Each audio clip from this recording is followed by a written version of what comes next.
এরা হতে তার বিজেপি अभी গোলটা গোলটি খেলছে। এই বিজেপির বেটা তৃণমূলের ঘর, তৃণমূলের বেটা বিজেপির ঘর, আর মোদি আর মমতা হয়ে গেল সমধান আর সমঝি। समधन समझी है আর যতটা समधन समझी হওয়ার পর বরবাদ কি হচ্ছে দেখো সান বেটা পোতলা হয়ে যাচ্ছে। एक একটা সান বেটা भी গল্প করে ঘুরে বেড়াবে। এরা সান বেটা লাসে বলবে সান বাপকে ভোট দেওয়া হবে, কেউ বলে মোর সান মাকে ভোট দেওয়া হবে। এই সান বাপ সান बेटा सन मां समझी समधनेर चक्कर होता ना फोड़ी। ये लड़ाई आपके का जमहूरियत का है। जमहूरियत में आवाम अपना वोट देके अपना लोग पास टीएमसी भी आएगा, आज आपके पास बीजेपी भी आएगा और भी पार्टी के लोग आ रहे होंगे। सब बोलेगा वोट तृणमूल को दो, कोई बोलेगा वोट बीजेपी को दो। तो आप लोगों को वोट देने से पहले इतना पता होना चाहिए कि आप जिसको वोट देने जाएंगे उसके बारे में आपको जानने की जरूरत है।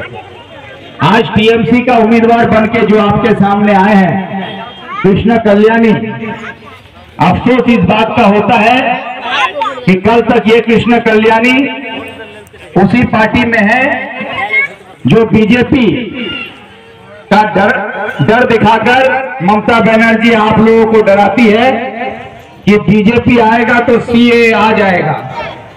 सीए का नाम सुने? सीए क्या है? सीए कानून बनाया गया है जिस कानून में आप लोगों को धमकी देता है कि निकाल के फेंक देगा। अब ममता बोलती है हम रहने से नहीं फेंकेंगे। तो जो पार्टी बीजेपी ये कानून बनाई उसी का एमएलए को भाड़ा में लाकर तृणमूल में खड़ा करती है। और अफसोस इस बात का होता है कि 2017 11 दिसंबर को ये कानून पास हुआ सीएए का। उस वक्त पार्लियामेंट में जब इसके खिलाफ हम लोग खड़े हुए, वाम और कांग्रेस मिलकर इसके मुखालफत में बोला कि ये कानून देश विरोधी कानून है, इस कानून को पास नहीं किया जाएगा। इसके खिलाफ जब आवाज उठाया गया तो इस पर वोट हुआ। तो वोट देके देखा जाएगा कि कितने लोग इसके साथ हैं, कितने इसके खिलाफ हैं। उस वक्त हिंदुस्तान का सारा पार्टी जो बीजेपी के खिलाफ था वो सारा पार्टी वोट देके बोला कि हम लोग सीए के कानून के खिलाफ हैं। कांग्रेस बोला, वामफ्रंट बोला। कब बोला? 2017। उस वक्त ममता बनर्जी का 22 एमपी था, 22 एमपी था, लेकिन 22 में से एक भी एमपी सीए के कानून के खिलाफ वोट नहीं किया। सारा लोग पार्लियामेंट के बाहर जाके नाटक कर रहा था। और ये कानून पास हुआ 2017 में और ममता बनर्जी 2021 में आके आप लोग को बोली कि बीजेपी आसले सीए हो जाबे नाले आमाके भोट दिन ताले आमी बाँचिए देबो बोली ना। और आप लोग सोचे कि यही बेरछानी बचवा पाबे बापेर एकटाई बेटी से ममता बनर्जी यही बचाई लीबे। इसी दो उम्मीद पर सबको उसको वोट दे दिए और सरकार बन गई उसकी। लेकिन आप लोग ये नहीं सोचे कि जो कानून 2017 में वो बना के आई और उसी कानून का डर 2021 में दिखा के आपसे वोट लेके चली गई। और आज फिर वही नाटक शुरू हुआ है कि सीए का नाम पर आज फिर आप लोग को डराया जा रहा है कि सीए का कानून आएगा, बीजेपी आने से सीए होगा। ममता बनर्जी बोलती है हम ही थकले होते थे बोला। और सबसे ज्यादा खिलौना काम हो रहा है ग्वालपोखर की सरजमीन पर। हमारे जनाब मंत्री गुलाम रब्बानी साहब, मैं उनसे भी सवाल करना चाहता हूं कि जो बीजेपी अरे ठीक है छेड़े दिन ना माछ खाने बोला दरकार नहीं जार देखा। जो बात हम कह रहे थे कि सबसे घिनौना काम हमारे यहाँ पर गुलाम रब्बानी साहब कर रहे हैं। जो कन्हैया कल्याणी, कृष्ण कल्याणी, जो कल तक बीजेपी का एमएलए था जिसने कानून बनाया सीए का, आज उसी कल्याणी को लेके ग्वालपोखर में आके उसको साथ में खड़ा करके हमारे बाप दादाओं को, हमारे इलाके के बाप चचाओं को, हमारे नौजवानों को धमकी दिया जाता है कि यहाँ पर अगर कांग्रेस को वोट दोगे तो सीए हो जाएगा। धमकी कौन देता है? कल्याणी।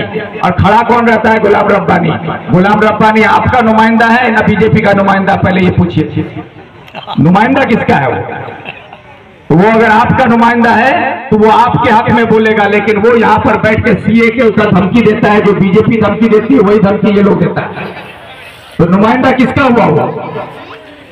बीजेपी का काम ये लोग कर रहा है। जो बात हम बार बार बोल रहे हैं कि ममता बनर्जी बंगाल में आरएसएस की एजेंट बनके बंगाल में बीजेपी का मदद करती है, और यही चीज साबित होते जा रहा है। इसलिए आप लोगों को ये समझने की जरूरत है कि ग्वालपोखर में आप लोगों को जो धमकी दिया जाता है कि सीए का कानून होगा तो उठाए फटाए भगाए दिए बांग्लादेश, उठाए भगाए दिए पाकिस्तान, अगर ये बात बोलता है कि पाकिस्तान भेज देगा और इससे डर रहे आप लोग, तो हम आपको बताते हैं कि ये मुल्क हमारे बाप दादा का है, मोदी के बाप का नहीं है। कि मोदी के बाप की भी औकात नहीं है कि किसी एक मुसलमान को इस देश से उखाड़ के फेंके वो। और आप लोगों को जानकारी होना चाहिए कि अगर पाकिस्तान भगाने का बात करता है कि मुसलमान जाओ पाकिस्तान, ये जो नारा दिया जाता है, तो पाकिस्तान में आबादी है 15 करोड़ और हिंदुस्तान में मुसलमान का आबादी है 50 करोड़। 50 करोड़ मुसलमान अगर पाकिस्तान चला जाए तो पाकिस्तान में अली इमरान खान को प्रधानमंत्री कभी नहीं बनना होगा, वहां का प्रधानमंत्री अली इमरान खान बनेगा। बनेगा कि नहीं बनेगा? जब हम लोग सब वहां चले जाएंगे तो हम ही लोग कब्जा करेंगे, फिर प्रधानमंत्री हम ही बनेंगे। तो ऐसा कभी होने देगा कोई देश? तो ये सब जो है ना नौटंकी है, इसमें डरने की जरूरत नहीं है। आप लोगों से सिर्फ इतना ही हम कहना चाहते हैं कि आप लोगों को जो डराया जाता है, धमकी दिया जाता है, कि डराने से और धमकाने से डरिएगा मत, क्योंकि अभी पंचायत चुनाव नहीं है, ये लोकसभा का चुनाव है। पंचायत में गुंडागर्दी करके वार्ड जीता जा सकता है, गुंडागर्दी करके लोकसभा नहीं जीता सकता। इसलिए आप लोगों को घबराने की जरूरत नहीं। जिसको मर्जी है अपना वोट अपनी मर्जी से आप दे सकते हैं, आपको कोई नहीं रोक सकता है। इसलिए आपको डरने की जरूरत नहीं है, क्योंकि हम ज्यादा तकरीर नहीं देना चाह रहे हैं, क्योंकि बहुत सुबह से बोल रहे थे, हम भी थके हुए। फिर भी हम आप लोगों को इतना ही कहना चाहेंगे कि आज जो चुनाव है 26 तारीख को, ये चुनाव देश बचाने की लड़ाई है, संविधान बचाने की लड़ाई है, हमारी वजूद को बचाने की लड़ाई है। और ये देश आने वाले कल में आपको चुनाव का हक भी देगा या नहीं, उसका एक बहुत बड़ा सवाल है। कि हो सकता है कि ये 2024 में अगर मोदी की सरकार पूरी ताकत के साथ आती है तो अगला चुनाव ही नहीं हो देश में। वो लोग एक नारा दे रहा है, 1 नेशन 1 वोट, मतलब एक मुल्क में एक ही वोट होगा, और वो ही वोट खत्म कर देगा तो आपको दोबारा वोट देने का अधिकार भी खत्म हो जाएगा। तो इस हालत में आज हमको अपना जमहूरियत बचाने की लड़ाई है। इसलिए हम सबको मिलकर किसी के बारे में नहीं सोचना है कि बीजेपी को वोट देके अपना वोट बर्बाद करना, न तृणमूल को वोट देके अपना वोट बर्बाद कीजिए। जो लोग ये कहता है कि विक्टर वोट कटवा है, तो उन लोगों को शायद समझ नहीं है कि कुछ भी बक देता है। वोट कटवा कौन होता है? जो वोट काटेगा। इस बार अगर आप देखें कहीं भी चले जाएं तो बीजेपी का नेता भी बोलता है कि लड़ाई कांग्रेसের संगे होच्छे, लड़ाई विक्टोरेর संगे होच्छे, वाम कांग्रेसের संगे होच्छे। कहीं पर सुने कि बोल रहा है बीजेपी वाला कि तृणमूल के साथ मेरा लड़ाई है? लड़ाई है वाम कांग्रेस और बीजेपी में। तो तृणमूल बीच में है कहां? तो वोट कटवा कौन होगा? तृणमूल होगा। तो इसीलिए ये वोट कटवा पार्टी बन के रह गया है तृणमूल, इसका सुनने का जरूरत नहीं। और एक चीज बताएं कि बीजेपी से लाके कृष्ण कल्याणी को तृणमूल में खड़ा किया गया, ये इस बात को साबित करता है कि उत्तर दिनाजपुर में तृणमूल का जितना भी नेता है, चाहे वो एमएलए हो, चाहे वो मंत्री हो, चाहे जिला सभापति हो, जितना भी नेता है, ये लोग कोई भी ममता बनर्जी के नजर में नेता नहीं है, पार्टी के नजर में ये लोग नेता नहीं है। इसीलिए रायगंज लोकसभा में तृणमूल का किसी भी एमएलए को, मंत्री को, किसी नेता को टिकट नहीं देके बीजेपी का आदमी को भाड़ा में लाके खड़ा करना पड़ता है। तो ये इस बात को साबित करता है कि ये लोग नेता नहीं है। इसलिए आप लोग कोई सामने आके बोलेगा तो ये लोग नेता बन के बोलने आएगा तो समझ लीजिएगा कि लोग कोई नेता नहीं है। ये लोग सब कृष्ण कल्याणी का एजेंट बन के घूम रहा है, दलाल बन के घूम रहा है उसका। और ये लोग में है क्या कि कृष्ण कल्याणी को बीजेपी में से लाके तृणमूल में खड़ा किया गया और बीजेपी का उम्मीदवार जो है वो कार्तिक पाल को लाके तृणमूल से खड़ा किया गया। ये दोनों पार्टी जो है एक दूसरे को लाके अपनी पार्टी में खड़ा कर रहा है। हम लोग सुरजापुरी में बोलते हैं कि मोर बेटा तोर बेटीर साथे ब्याह होल, तोर बेटार शादी मोर बेटीर साथे होल, तो की होल गोल्टा गोल्टी होल ना कईरा होते तार बीजेपी अभी गोल्टा गोल्टी खेलছে।